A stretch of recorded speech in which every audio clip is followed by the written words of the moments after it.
Hey, y'all. Hey, listen, have you ever walked into a room and without knowing it made a quick judgment about someone based on how they looked, how they were speaking, or maybe even where they're from?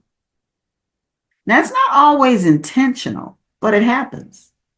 And today we're pulling back the curtain on these hidden biases, not to place blame, but to shine a light on how we can grow beyond them and see each other through a lens of love, understanding, and truth.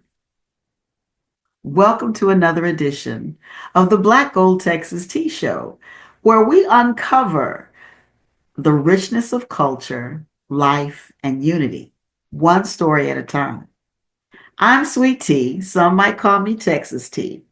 And today we're diving into this topic that affects us all, often without us even realizing that it's happening. Yep, we're going to talk about unconscious bias. So grab you a cup or glass of whatever your favorite beverage is, and let's get real about how we can move from unconscious bias to a conscious connection. It probably is going to be important, first of all, before we get into this really, that we understand what really is unconscious bias. Unconscious bias, which can also be referred to as implicit bias, refers to automatic attitudes, stereotypes, and judgments that we make about people based on their race, gender, age, appearance, or some other characteristic without even realizing it. These biases are shaped by our upbringing, by our culture, by media, and even personal experiences. A simple way to explain it might be to say that unconscious bias is a hidden filter in our minds, one that we don't always even recognize, but it still shapes how we see and interact with the world. It's not about being a bad person. It's about being human. The key is becoming aware of these biases so that we don't let them control our actions, our decisions, or our relationships. According to one Nobel Prize winning psychologist, Dr. Daniel Kahneman, unconscious bias becomes our brain's reliance on heuristics, mental shortcuts that help us make quick decisions, but can still lead to errors in judgment. The brain develops these biases naturally as a survival mechanism because it helps us process vast amounts of information real quickly and efficiently. This is part of our evolutionary wiring, if you will, to protect us from danger, make us make quick decisions, and conserve mental energy. The way it works is our brains receive millions of pieces of information every second. And to avoid being overwhelmed, the brain uses these mental shortcuts, if you will, to categorize and interpret information without deep analysis every time. These shortcuts help us to make quick, automatic decisions, but they can also lead to unconscious biases. Let's think about a scenario for a moment. Let's say that you're walking alone at night and you hear footsteps behind you. Without any effort, your brain immediately, instinctively perceives potential danger. And before you even think about who it is, you're already thinking it's a dangerous situation. This, again, is a survival mechanism, but it can also lead to a bias based on assumptions about people and their appearance, maybe from past experiences or even societal conditioning. Humans evolve, believe it or not, in small groups, tribes we might call them, where trusting familiar people increased survival. And this led to a natural preference for those who look, think, or act like us, and more skepticism toward people who are different or people who are outsiders, you know? So let me give you an example about myself, because I know that sometimes we feel more comfortable around people who are similar to us, whether it's by background or otherwise, even if we're not trying to exclude people who are not similar to us, right? From infancy, we learn to recognize these patterns and we categorize things to make them make sense of the world. And this helps us identify friends versus foes, safe versus unsafe situations. But again, all of that can lead to stereotypes. So I was speaking about an example, and I'm almost embarrassed to share, but you know, I'm very transparent. I think back years ago when I was working in this one capacity, and I was a new team member to this team. And everyone was pretty friendly toward me. You know, I don't really have a difficult time connecting with people. But this one guy, he was a big guy, red hair, red beard. And he just didn't have much to do with me at all. Like he was, I can't even say cordial, but he was responsive toward me. Like if I asked him a question, he would answer it. But he did not engage me in any small talk or didn't really even look my direction. And I thought that's weird. I was like, I don't think he likes Black people. I just immediately went right to that. That was my first go-to. And after I'd worked with him for a while in this capacity of making it happen, right? We happened to all go to lunch together. And there were other people who looked like me that he was just having the greatest old conversation with. And so in the back of my mind, I was like, well, that can't be it. What is with this guy, right? So I decided to talk to him. I said, you know, after we've laughed a few rounds or whatever, I said, you know, when I came to this team, I didn't think you liked me at all. He said, I didn't know you. I didn't know anything about you. I thought you were a spy. I thought you were coming in here to try to figure out what we were doing so you could take it back to leadership and tell them what we were doing. I didn't know you. So I had no connection to you. And that's the truth of the matter. I didn't know him. He didn't know me. And we both made decisions based on unconscious bias.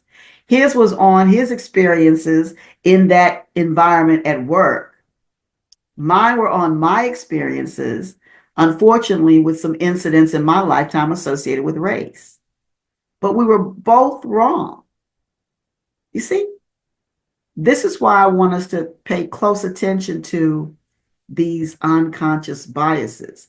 Because even in our lives, in everything that we do, studies show that unconscious bias has shown significant impacts even in hiring practices, in healthcare, and in everyday interactions. And it often leads to unequal opportunities, disparities in treatment, and social divides. Let me give you some more information about that. Research from the National Bureau of Economic Research found that resumes with ethnic sounding names like Jamal or Lakeisha received 50% fewer callbacks than identical resumes with white sounding names like Emily or Greg.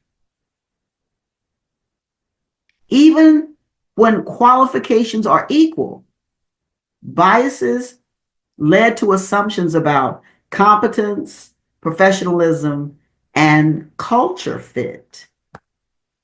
People unconsciously favor those who are similar in background, personality, or appearance, and that leads to a less diverse workplace. The results in culture fit, hiring, instead of focusing on skills and qualifications. And biases like these also contribute to misdiagnoses, unequal treatment in the medical field, and health disparities as well. Check this out. In 2016, like that's not terribly long ago,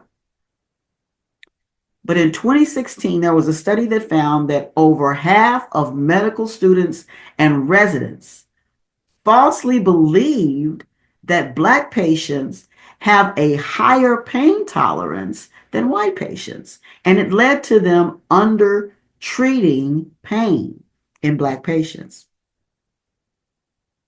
Also, Black and Hispanic patients are less likely to receive pain medication or advanced treatments compared to their white counterparts. And then it's not just about race. Women's symptoms, especially for conditions like heart disease or chronic pain, are often missed because they're associating them with stress or anxiety, which of course leads to another delayed diagnosis. There was a study that found that women experiencing heart attacks are less likely to be taken seriously than men, resulting in, unfortunately, a higher mortality rate. That's in the medical industry. But what about in everyday interactions? Unconscious bias influences how we treat, perceive, and interact with other people in our daily life.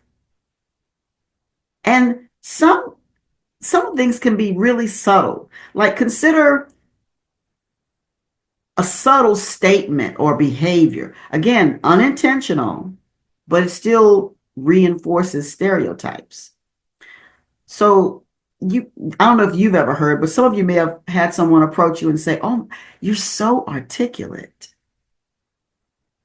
acting like they're surprised that you can speak or articulate. Or they may even say, okay, yeah, but where are you really from? Assuming that someone isn't truly American just from what you see or what you heard.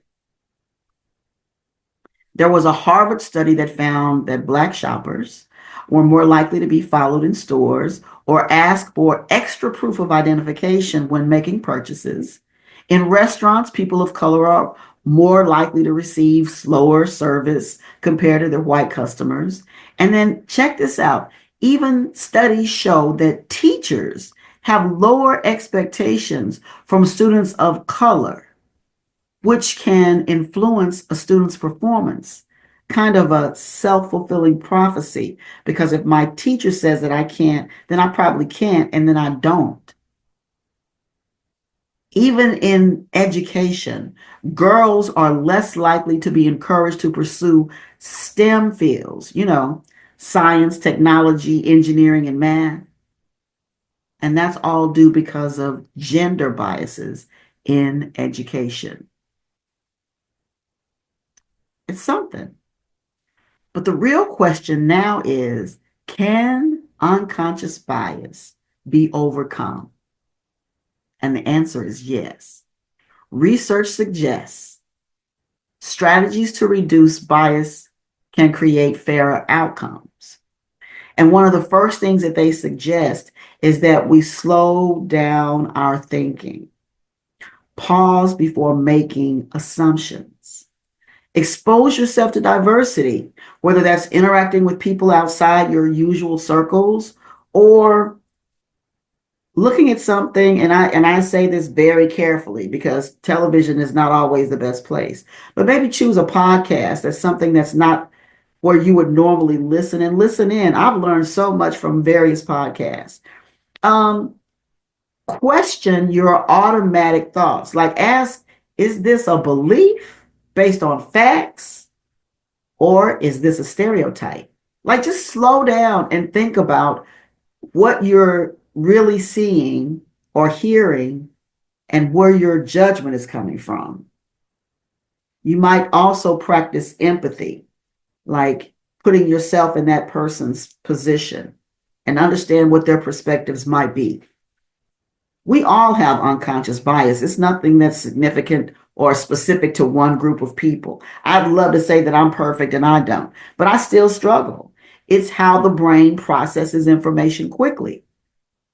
But when left unchecked, again, remember that those biases can have a negative impact on our lives. It's not permanent.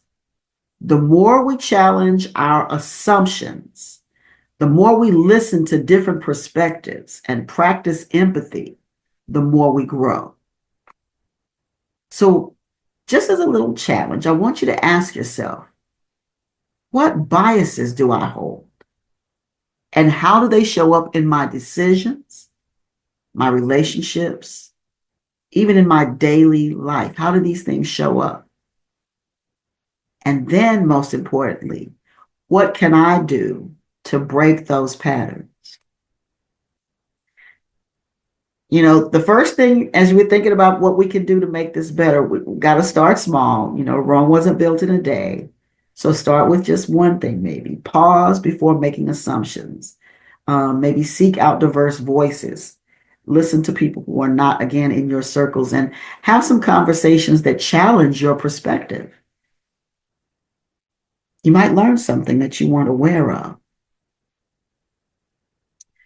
Well, what a conversation we've had today, huh? It's been kind of interesting, at least for me. I've thought about some things and shared some things.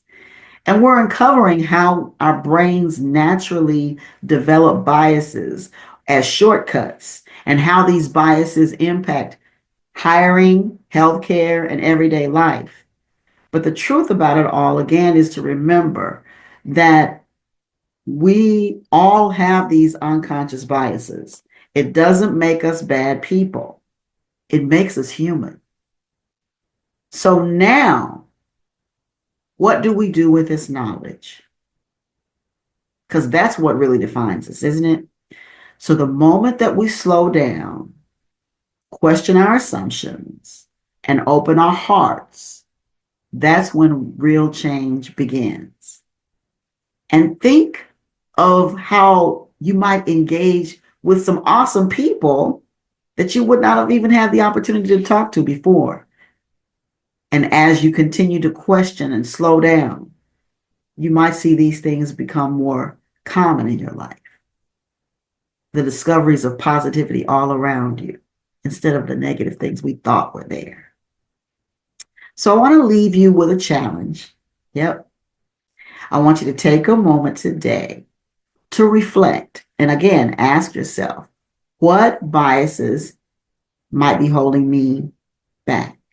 How can I start to see people through the lens of understanding rather than assumption? And what small action can I take to make a difference in how I'm seeing people? Romans 12:2 reminds us that we should not conform to the patterns of this world, but be transformed by the renewing of our mind. That renewal, it starts with awareness.